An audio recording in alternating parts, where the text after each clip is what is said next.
पुनर्जन्म की अवधारणा पहली बार कौन से शास्त्र में हुई? पुनर्जन्म हिंदू, बुद्धिज्म, जैनिज्म, सिखिज्म सबकी अवधारणा है। चूँकि हिंदुइज्म, बुद्धिज्म, जैनिज्म और सिखिज्म सबसे पुरानी है तो उसका उल्लेख वेदों में है।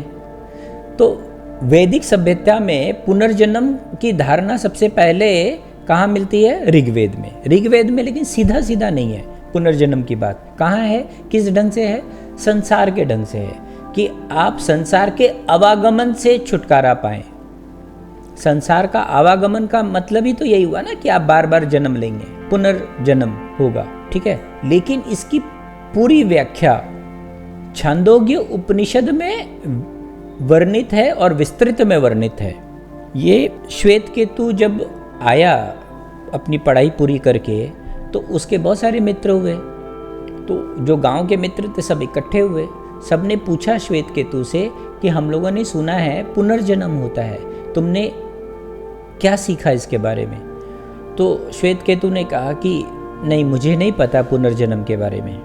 तो श्वेत केतु अपने पिता के पास गया, अपने पिताजी से पूछा, आरुणि उद्दालक जी से, कि पिताजी पुनर्जन्म क्या होता है?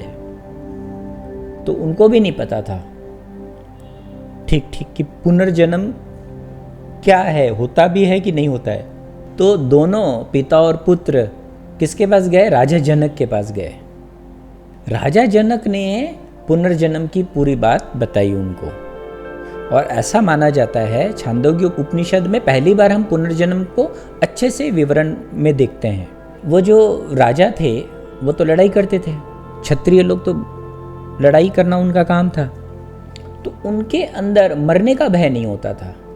तो मरने का भय नहीं हो, ये शक्ति कहाँ से आती है?